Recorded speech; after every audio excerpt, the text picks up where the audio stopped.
The Ohio Harness Horsemen's Association presents Top of the Stretch, a podcast that looks at harness racing in the Buckeye State. Hello again, everyone. I'm Frank Froz, the Outreach and Public Relations Coordinator for the Ohio Harness Horsemen's Association. And joining us today on Top of the Stretch is Nancy Yoder, the owner of Nancy's Draperies in Marshallville, Ohio, and her daughter, Beth. Nancy is the wife of Joe Yoder, the manager of Dublin Valley Farms. And Nancy and Beth, thank you for joining me today on Top of the Stretch.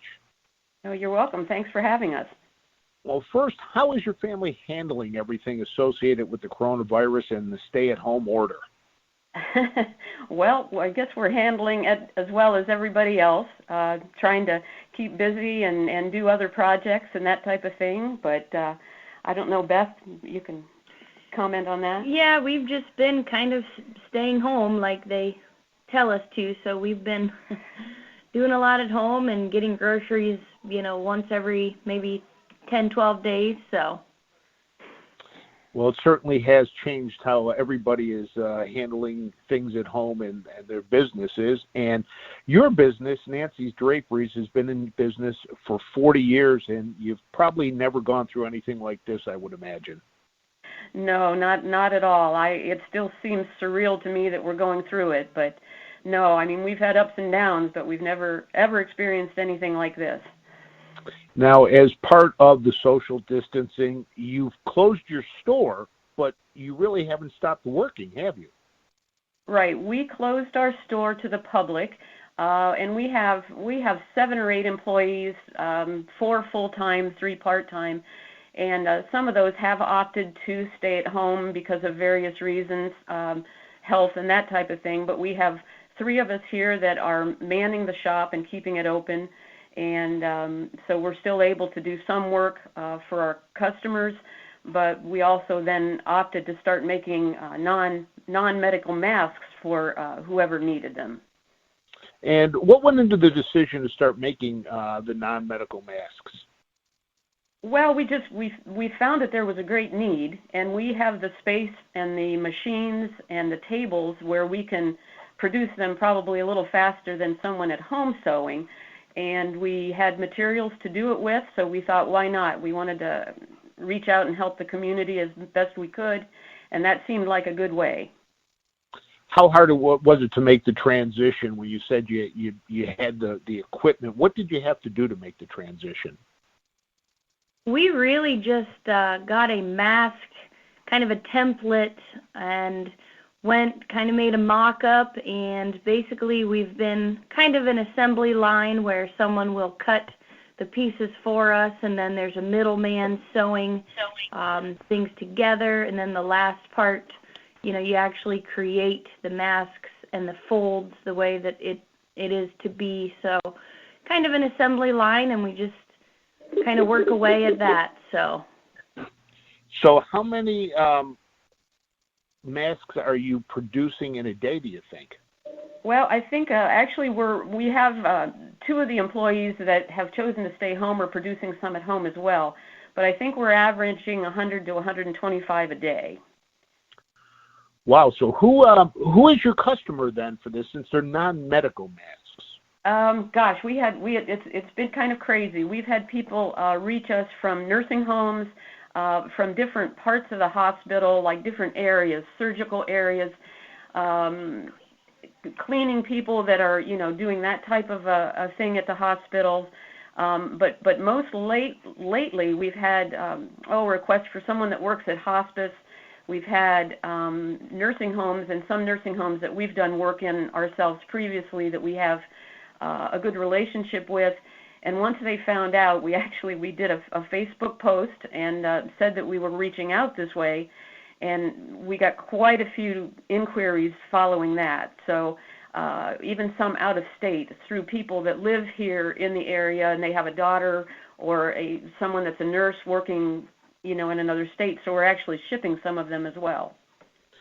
Did you think it would take off like it did once you started this, or did you just kind of say, hey, we could do this and help some people out, and all of a sudden it's really exploded? Yeah, we thought, hey, we can help out a little bit, maybe, give some to our local, hospice and hospital care facilities, but when we made the Facebook post, I mean, it today has like 250 plus shares. It just goes to show, people are really out there and they care, and, people are talking about it. So, yeah, like my mom had said, we were amazed at how many reached out then through that Facebook post and said, boy, we could really use, 15, 20 masks. Would love if we could have them. So, we could, keep going full time, and I think there'd be a need. Yeah. How would somebody get in touch with you if they are looking to get some of these masks?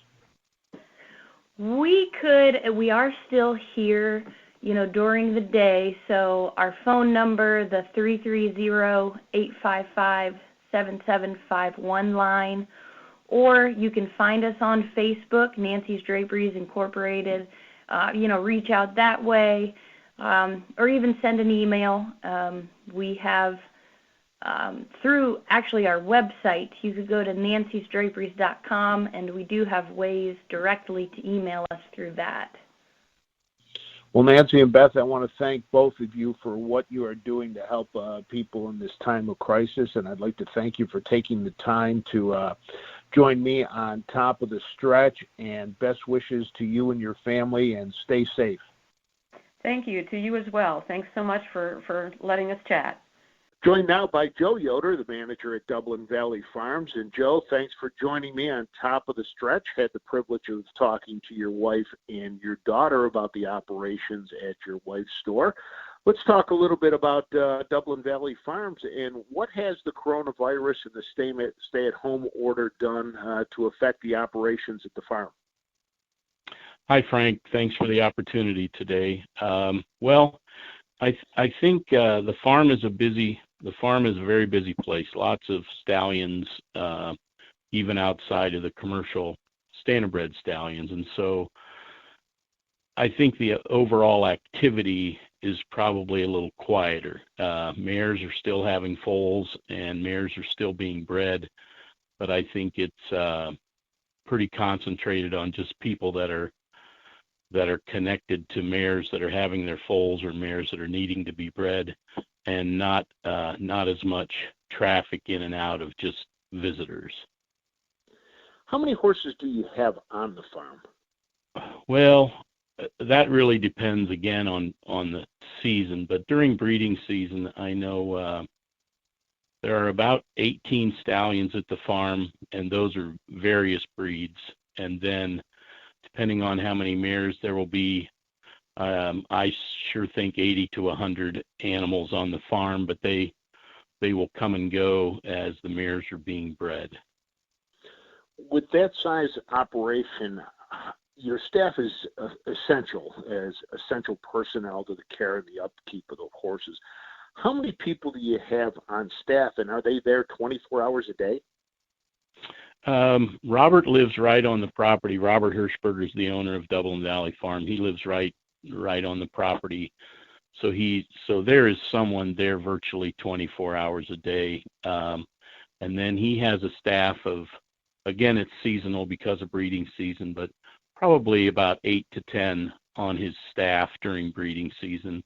Some of those people are drivers who drive people around that do work with the mares at the clients, and then a staff on the farm, a stallion manager, and he has an assistant, and then also a couple fellows that do the general work, cleaning and keeping the place up to shape. So probably 8 to 10, and then the work that I do is mainly off the farm, but I also visit the farm during the week and try to keep up with things.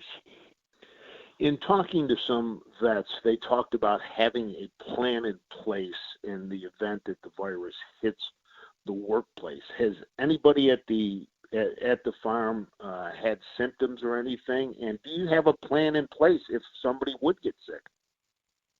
Well, we've been fortunate at this point when we check in with each other almost every morning, and everybody's been doing fine at this point. I think the plan I don't know if there's a formulated plan specific to that, but Robert and his community, and it's in an Amish community, they're very resourceful as far as getting other people to help and pitch in if situations arise.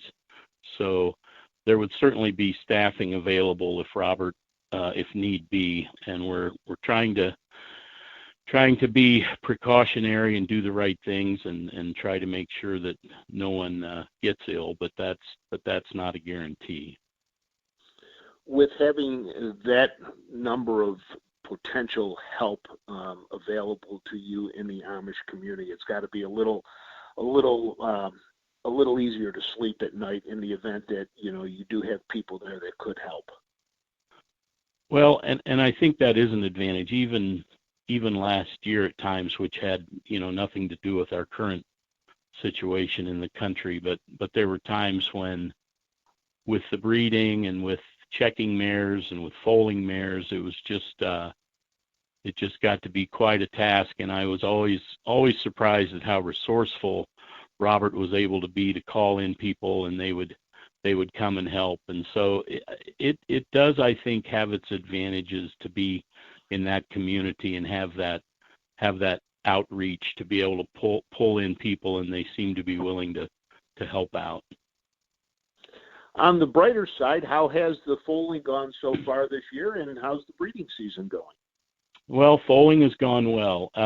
Enterprise, his first crop of foals are being born this year, and we've had real positive reports from our clients, and we've had some Enterprise babies at the farm, and we've had no complaints at this time. We've been real pleased with that. Nothing But Class was another stallion that was with us last year, and he's also had some foals.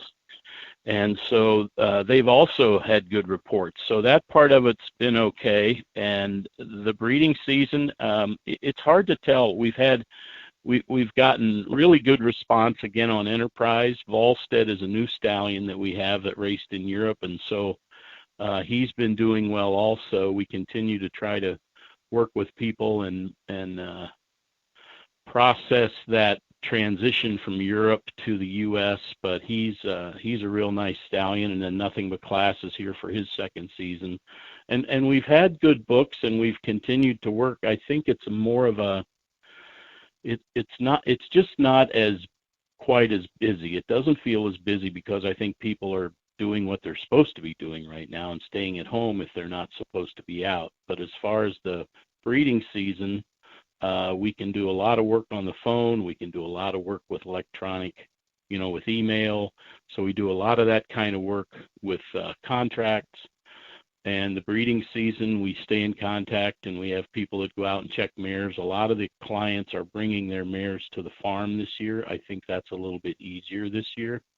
And so, knock on wood, I don't love that phrase, but knock on wood, it's been going fine for the current conditions that we're under.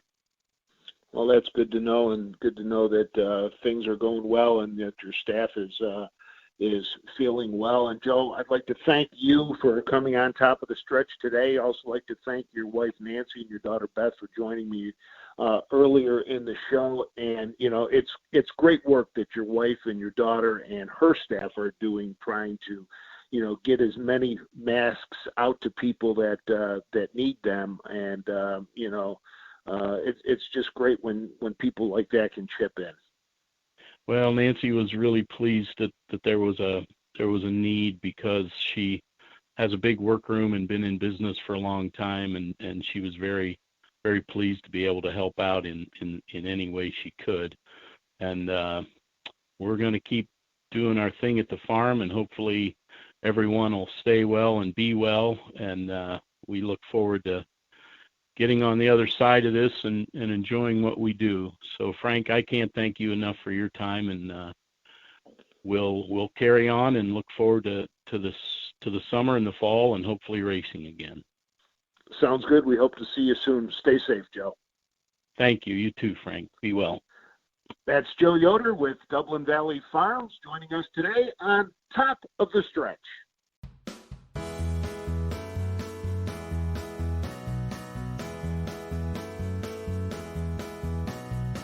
Thank you for listening to Top of the Stretch. Top of the Stretch podcasts are a presentation of the Ohio Harness Horsemen's Association.